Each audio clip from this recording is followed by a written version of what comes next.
Note to listeners. In the unique and rather smoky province of Saskatchewan, Canada, a hoodie is referred to as a bunny hug. Don't ask why. It just is.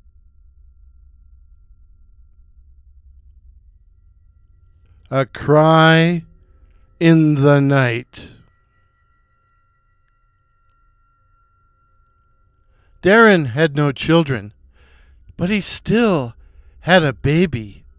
His baby was a 2004 PT Cruiser Woody Edition with a champagne-colored finish. It spent most of its time in the sanctuary of Darren's two-car garage, but in the summertime, in the nice weather, no rain or hail, in the nice weather, it lived outside, parked under a security light just outside of Darren's side door.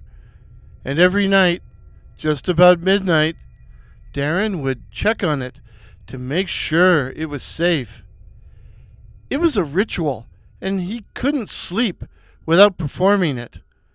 Most nights, he'd simply walk around the car and look up at the moon or the night sky.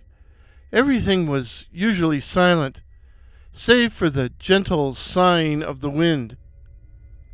Sometimes Darren would even talk to it, talk to his baby, but he kept his voice down, lest the neighbors hear. His obsession with the car is what caused his breakup with his most recent partner. Well, one could always find another partner, but not a car as special as his baby.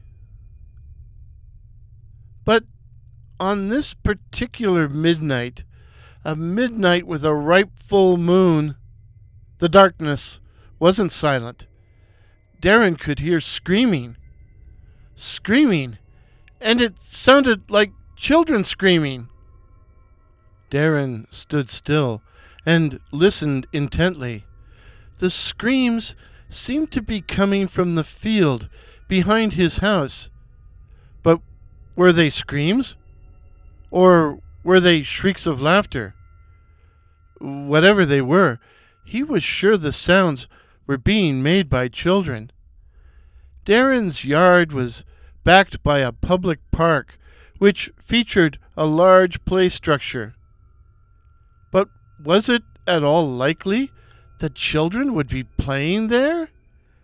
At midnight? It was probably some teenagers fooling around. But either way, Darren was going to have to investigate.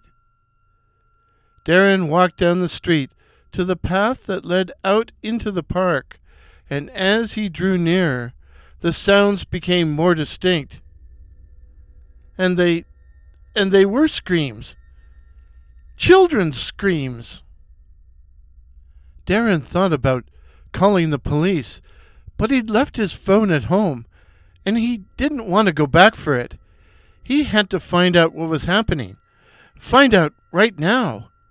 He broke into a run and soon gained the path, which was like a tunnel of liquid darkness. He slowed to keep from stumbling, but still moved as quickly as he could, and was soon on one of the gravel trails leading into the park, only to find the screaming had stopped. Everything was deathly silent. The total silence was actually creepier than the terrible screams. Darren tiptoed along the trail in the direction of the play structure, his senses on high alert. In fact, icy fingers of sheer dread ran up and down his spine. He wanted to turn around and run. But if there were kids out there, kids maybe in danger, he had to continue. In the darkness, the play structure which was a rather intricate affair, looked like a black, sinister castle. A black, sinister castle with broken battlements. Darren slowed as he approached. All was silent, and he couldn't see anyone, any people. No, wait a minute, wait. There were two figures there. He could see their silhouettes. The two figures were not children, nor were they adults. Instead, by their size, they seemed to be teenagers. So it was just kids messing around, Darren told himself. But he was still not reassured. Instead, if possible, he was even more frightened, with everything in his brain screaming in Technicolor, "Run! Run! Run!" But he couldn't run.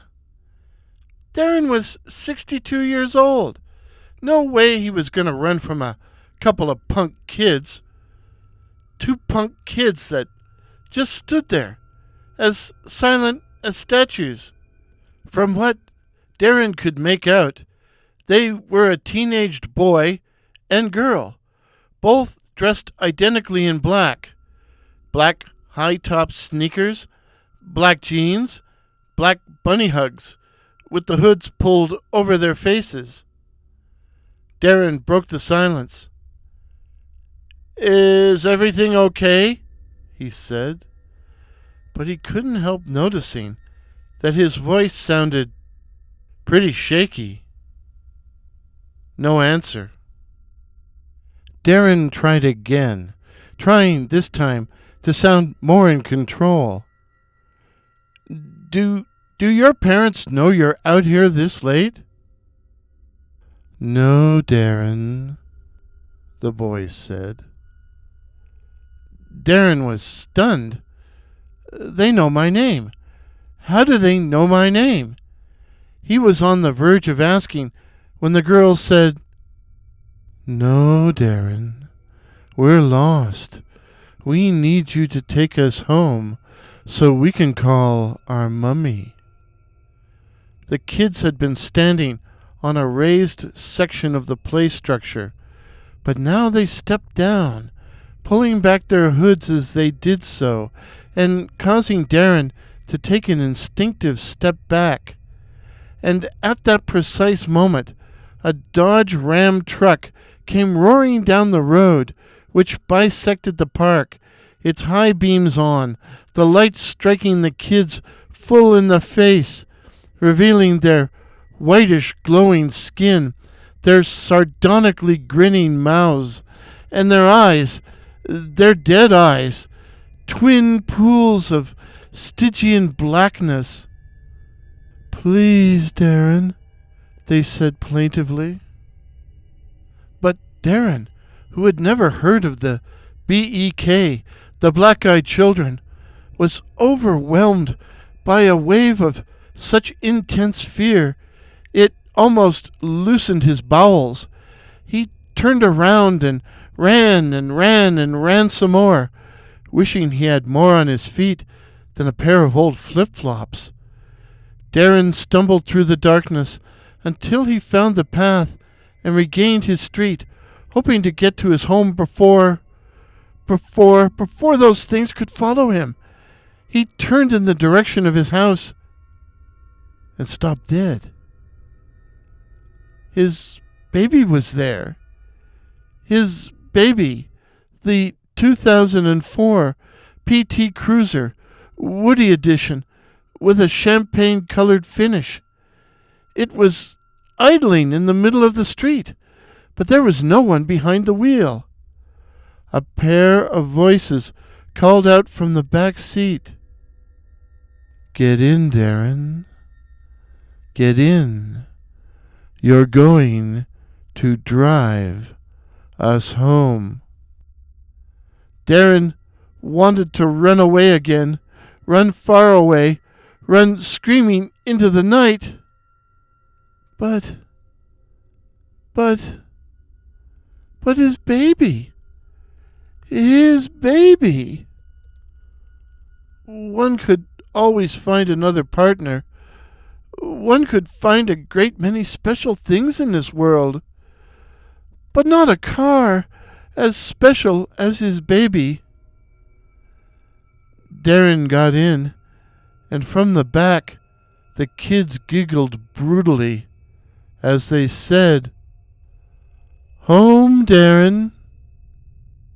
And Darren put the car in gear and drove slowly home. If this is your first visit to my channel, please consider subscribing. My name is Warren, and I write and tell original ghost stories and original horror stories featuring such cryptids as the Night Floaters, werewolves, and the black-eyed children. So again, please consider subscribing. Please help me to reach my goal of 2,500 subs. Till midnight. Cheers.